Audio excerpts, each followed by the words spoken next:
Kanchan Ibrahimpur present by Maithili tips.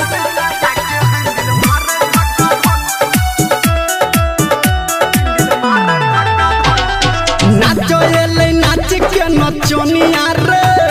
आ नया नया छोरी बपुनिया रे देखी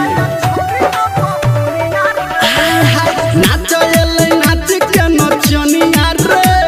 आ नया नया छोरी बपुनिया रे आगे तू झटके में भगेले अनहरिया भक्का भ आ छोरा इंजन में लगा के हैंडल मारे धक्का धक छोरा इंजन में लगा के हैंडल मारे धक्का धक छोरा इंजन में लगा के हैंडल मारे धक्का धक धक धक धक।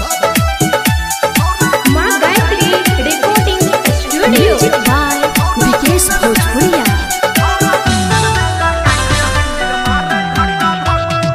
कंचन इब्राहिमपुर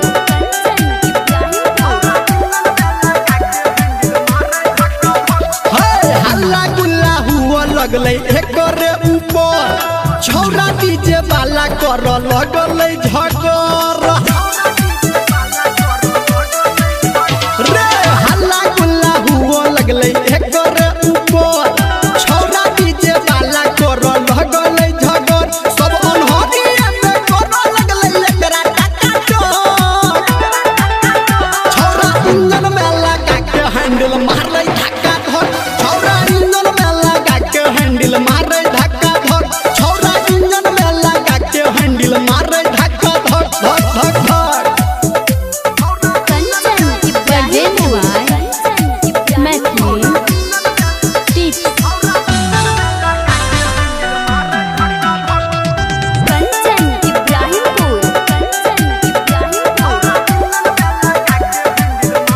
हाँ मौका पर चौका छौरा दिल कोई लगाए आ छौरी सबके दिल कोई एलाउंसर भागाए मौका पर चौका छौरा दिल कोई लगाए आ छौरी सबके दिल कोई एलाउंसर भागाए कहो घर में नर निर्मलिया रे सुनही भागा भाग